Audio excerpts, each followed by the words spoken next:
বাংলাদেশিতে, বিশেষ করে বাংলাদেশি মুসলমানের যে ক্যারেক্টার যেটা আমি দেখেছি, তারা মনে করে যে সে যদি কারো ক্ষতি করে এবং যদি গভীরভাবে সে আল্লাহর কাছে এটার জন্য ক্ষমা চায়, তাহলে সে ক্ষমা পেতে পারে। ফলে সে একই দিকে চাকভুম চাকভুম নাচ দেখতে তার খুব ভাল লাগে, তার পানীয় খুব ভাল লাগে, আপনার অ্যালকোহল তার খুব ভাল লাগে, এবং একই সাথে সে জুমার নামাজ পড়তে খুব পছন্দ করে। সে প্রতি জুমাতে বাংলাদেশের মানুষ জুম্মা মোবারক বলতে সে খুবই পছন্দ করে। জুম্মা মোবারক বলতে বলতে এসে যে তরুণটি বলছে, তার আবার একজন নারীর দিকে খুবই তাকাতেও তার খুব পছন্দ, তার খুব ভাল লাগে, সে ভালোবাসে। সো এই যে দুই ধরনের কন্ট্রাডিক্টরি ভালোবাসা, এই ভালোবাসা তাকে আজীবনই যে কোনো, বিশেষ করে জামাতের মতো একটা উগ্র ইসলামিক দলের ব্যাপারে তার সবসময় মাথায় থাকবে যে জামাতকে যদি ক্ষমতায় আনা হয় তাহলে তাকে খুবই বড় ধরনের একটা সমস্যায় পড়তে হবে। তার জীবনে আর এই দুটো জিনিস একসাথে সম্ভবত আসা হবে না। আমি গতকালকে একটা পারিবারিক এক আড্ডার ভেতরে আমরা খাওয়া দাওয়ার পরে যখন সবাই বসে গল্প করছি, তখন সেখানে খুবই আধুনিক একজন তরুণী, তিনি বলছেন, মুক্তিযুদ্ধের কথা তিনি বলছেন না, তিনি বলছেন জামাতকে ভোট দিব না, জামাতকে ভোট দিলে বোরকা পড়তে হবে, উনি বোরকা পড়ার ভয় জামাতকে ভোট দিবে না। তো এই যে আমি কেন হাসলাম, এই কারণে হাসলাম যে আমরা আমাদের যে চিন্তা ভাবনার যে আমাদের যেই স্কেল গুলো, সেই স্কেল গুলো খুবই ভেরি ইন্টারেস্টিং আসলে। হ্যাঁ, তো তিনি ভয় পাচ্ছেন। এই এই জিনিসটাকে যদি আমি একটু বৃহত্তর ভাবে অনুবাদ করতে চাই, তাহলে জামাতের ব্যাপারে বা ধর্মভিত্তিক দলগুলোর ব্যাপারে এক ধরনের ভীতি বাংলাদেশের মানুষের আছে। এটা শুধু যে বাংলাদেশের মানুষের বাংলাদেশের প্রেক্ষাপটে না, এটা বৈশ্বিক প্রেক্ষাপটে, তারা তো দেখে এসছে। সো দেখেন, আমরা যত দিন ধরে যতবার এই কালচারাল বিপ্লব থেকে সরে এসেছি, আমাদের কালচারাল টোনগুলো আমাদের ফেইড হয়ে গেছে, ততবারই আসলে এই ধর্মভিত্তিক দলগুলো আমাদের দেশে জেকে বসেছে। আপনি জামাতের আলোচনা করছেন, আমি তো বাংলাদেশে হেফাজতের উত্থান দেখে খুবই অবাক হয়েছিলাম 2013 সালে। আমার তো মনে আছে, সাবির ভাই আপনার মনে আছে কিনা জানি না, আমরা একটা সেম টক শোতে ছিলাম মনে হয় সাইদির ফাঁসির পর পর এটিএন বাংলাতে। এটিএন বাংলা, হ্যাঁ মনে আছে। এটিএন বাংলাতে আমার মনে আছে, এটা 27শে ফেব্রুয়ারি ছিল। আমরা রাতে একটা টক শো দেখেছিলাম, সাবির ভাইয়ের, আমি ছিলাম, এখানে আরেক ভদ্রলোক ছিলেন। আমি কিন্তু সেই দিনের তাণ্ডবের কথা ভুলতে পারি না আসলে। হেফাজত, তারপরে জামাতে ইসলামী। সো এন্ড অফ দ্য ডেতে আমার কাছে যেই জায়গাটা মনে হয় সেটা হচ্ছে যে এখানে জামাতের কি জনপ্রিয়তা বাড়ছে বা জামাত কি মানুষের সামনে চলে এসেছে, এই আলোচনাগুলো যখন আপনি একটা টেবিলে আনেন, একটা আলোচনাকে আমি স্থান দিতে পারি। সেটা হচ্ছে যে মুক্তিযুদ্ধের সময় সেই যে অপরাধগুলো করেছে, এইটার তার একটা শিল্ড দরকার ছিল। এই 24-এর এই পুরো ঘটনাটার, এই জঙ্গি হামলার পরে তার শিলটা হয়েছে এমন যে আমরা তো আসলে কোনোদিনই মুক্তিযুদ্ধের বিরোধিতা করিনি, মুক্তির বিরোধিতা করিনি। আমরা ভারতের জিঞ্জিরে আটকাতে চাইনি। পিন্ডির জিঞ্জির থেকে কি ভারতের সামথিং একটা বলে মনে হয়, ওদের তো নানান ধরনের শব্দ হচ্ছে। তো এই জিনিসটা তারা বলার সুযোগ পেয়েছে, যেটা সাবির ভাই বলেছে, যে যেই ক্ষমা, যে অপরাধ তারা কনফেস করার জায়গা ছিল, সেটা থেকে তারা এই ঘটনাতে তারা একেবারেই দূরে সরে গিয়ে এখন তাদের ওই পজিশনটাকেই তারা আওয়ামী লীগকে আনতে চায়। অর্থাৎ তারা যে পজিশনটা ছিল সেই পজিশনে তারা বারবার আওয়ামী লীগকে আনতে চায় এবং আওয়ামী লীগকে ওইভাবে করে। ফলে আমার কাছে মনে হয় যে জামাতের জনপ্রিয়তা বাড়েনি। বাংলাদেশে কালচারাল বিপ্লব, বাংলাদেশে বই পড়া, চিন্তা, এই শিল্প বিপ্লব বলছি, সাংস্কৃতিক বিপ্লব, এইটা যখনই স্তীমিত হয়েছে, আপনি তখনই ইসলামিক দলগুলোকে, বা ইসলামিক দল আমি বলবো না, এরা তো আসলে ইসলামিক দল না, ইসলামিক দল বললে ইসলামের অপমান করা হয়, এই মৌলবাদী দলগুলো মূলত সুযোগ পেয়েছে। আপনি তাই এগুলাকে সিঙ্গল আউট করে ভাবছেন যে এদের মনে জনপ্রিয়তা বেড়েছে। আপনি 90-এর দশকে কল্পনা করতে পারতেন যে জামাতে এই পজিশনে থাকবে? এটা আপনি ওই মানুষগুলো কোথায় গেছে? তাদেরই তো সন্তানরা এখন জেনজি হয়েছে নাকি? ওই সময় যারা তরুণ ছিল তাদেরই তো, আমাদেরই সন্তান আসলে, আমরা ওই সময় আমাদেরই তো সন্তান এখন জেনজি হয়েছে।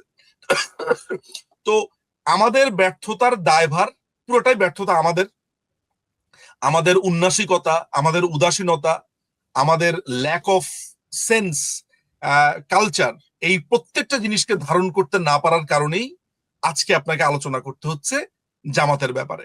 অথচ একটা সভ্য দেশে জামাতের মতো দল আপনি ইংল্যান্ডে লুনাটিক একটা পার্টি আছে, মনে হয় লুনি পার্টি আছে, এদেরকে দেখে মানুষ হাসে, এদেরকে নিয়ে কখনো কেউ ইলেকশনে জেতার কথা ভাবে না।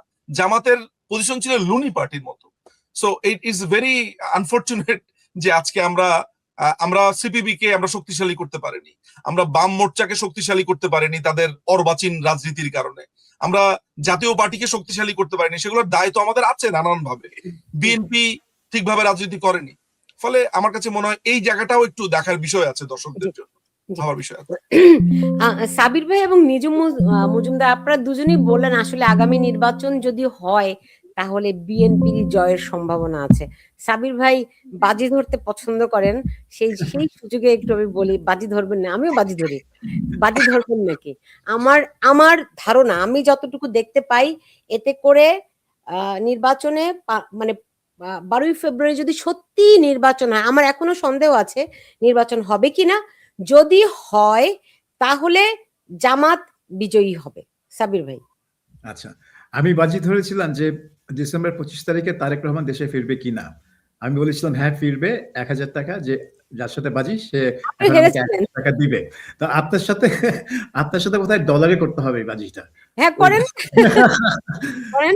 আমি বলবো যে হ্যাঁ 12 তারিখ নির্বাচন হবে, সেখানে জামাত জিতবে, কারণ এটাই হচ্ছে ডক্টর ইউনূসের মানে সম্মানসূচক এক্সিট পথ।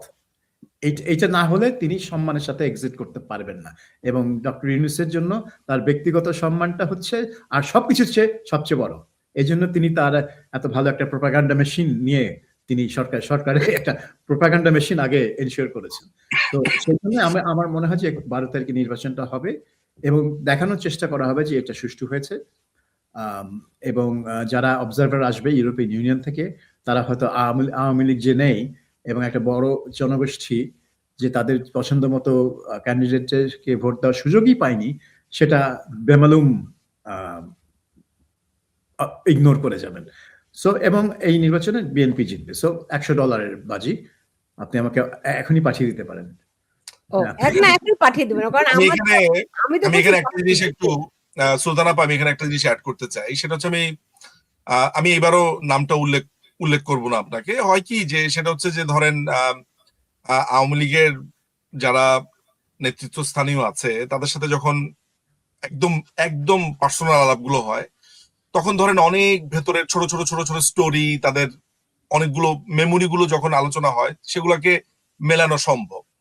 সেই একটা সূত্র থেকে আমাকে একজন বলছিলেন যে মার্শা বার্নিকাট নামে যে ভদ্রমহিলা ছিলেন, আমি নাম না সরি না উনি না, মার্শা বার্নিকাট ছিলেন এক আফ্রিকান মহিলা ছিলেন, আফ্রিকান আমেরিকান, আমেরিকান অ্যাম্বাসেডর ছিলেন তিনি। হ্যাঁ আমেরিকান অ্যাম্বাসেডর ছিলেন বটে, বাট তিনি আফ্রিকান বংশোদ্ভূত, তাই তো? হ্যাঁ, আফ্রিকান আমেরিকান। উনি একবার একটা আলোচনার মধ্যে মুখ ফসকেই আসলে অনেকটা বলে ফেলেছিলেন যে জামাতকে তারা জিয়ে রাখতে চায় অনেকটা, জামাতকে তারা খুবই প্রয়োজনীয় মনে করে এই জায়গাতে। আপনি একটা জিনিস একটু জেনে রাখেন, আমি আপনাকে এটা বলে রাখি যে জামাত যে এই ইলেকশনটা করছে, জামাতের কিন্তু একটা বড় ব্যাকিং হচ্ছে এই মুসলিম ব্রাদারহুডের এই বা যারা এটার প্রবক্তা বা যারা এখন এটা নাড়াচাড়া করছে, টার্কি। জামাতের একটা বড় ফান্ড এখন দিচ্ছে হচ্ছে টার্কি।